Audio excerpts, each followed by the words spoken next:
Hi guys! I have another video for today, and this is going to be a haul. Most of this was bought in the US, and if you follow me on Instagram, you probably see most of the stuff already, just because I usually update there right away, while obviously YouTube has to wait until I gather more than just one thing. And I'm going to do a few things first. So the first thing I got is another Scandalized Kajal, because it's my favorite nude eyeliner. It actually stays in the waterline. And I just needed another one because they're $5 in the US and I think they're like 15 here, so obviously. And then I also got the Lorac Pro. This is the Pocket Pro, I believe. I think there's a Mini Pro and a Pocket Pro. So this has the 3 shades Nude, Pewter, and Espresso, and it's super nice and convenient for traveling. The only thing I wish that pewter, or the middle color, was a little bit lighter. And I know that the Mini Pro palette has light browns instead, which I think would be a lot bigger preference because I like using a light color on the inside instead of a darker one. But this is Espresso, this is Pewter, and this is Nude, and they are gorgeous. And I'm definitely going to get a lot of use out of the palette, but because it doesn't have a super light color in it, I do feel like I do need to bring at least one more color with this just because of that. For a brown smoky eye though, this is amazing. And then the other thing I got is the Lorac Tantalizer. This is the highlighter and matte bronzer duo. And this is a like trial thing. It's from Ulta. And it just looks like this. So one side is shimmery and one side is matte. And that's what they look like. I like that the bronzer isn't too dark because I am very fair, but it's still darker than my Too Faced Milk Chocolate Soleil. So this is the bronzer and this is the highlight. You can barely see it. It's just a little bit shimmery, which is nice. I obviously don't want to be like... Yeah. And then I also got the full size of the Milk Chocolate Soleil just because I hit pan on my trial one. I got the trial one and the bronzer wardrobe thingy that Sephora had a while back, just to try it. And I got to try both the Milk Chocolate Soleil and the Chocolate Soleil. And I'm going to show you the difference just so you can see in case you haven't seen them side by side before. So here they are, both of them. This is Chocolate Soleil and this is Milk Chocolate Soleil. So there's definitely a big difference in color, which is why I got this one. Because on my fair skin tone, this is more than enough bronzing for me. And I'm going to put it next to the,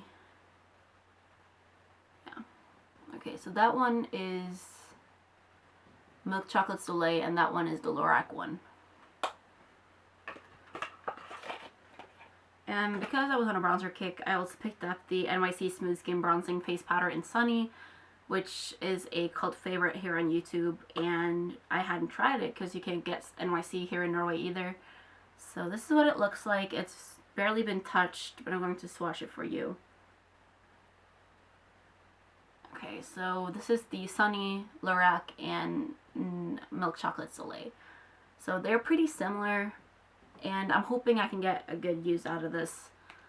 And especially for the, like, I don't know how much it was, like $3. And I picked up the Naked Basics 2 palette. I looked at both of them side by side, and I definitely found that I would prefer the cool tones.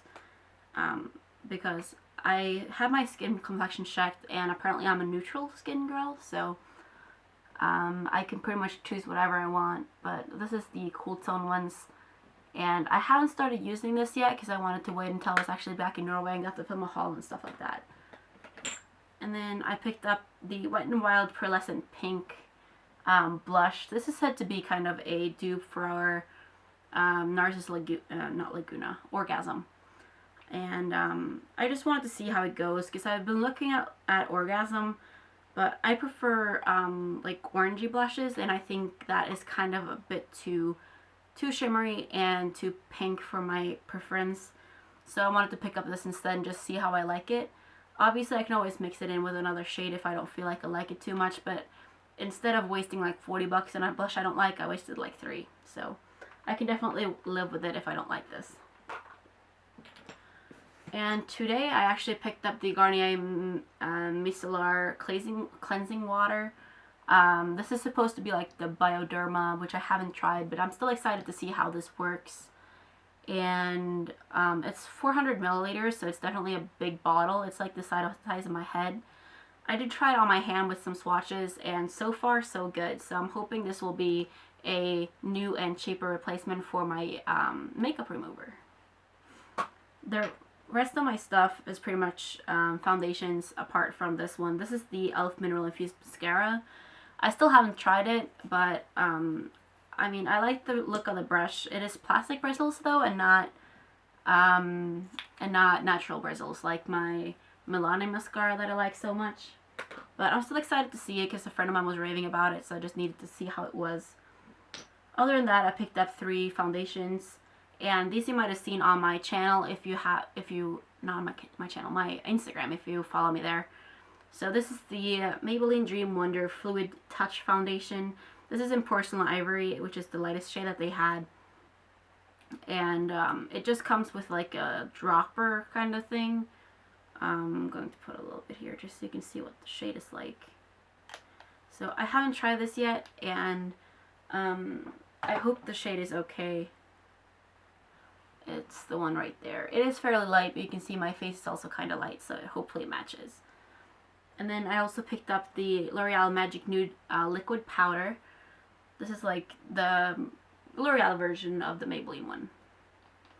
And this is in 310 Light Ivory, so hopefully this will be fine. But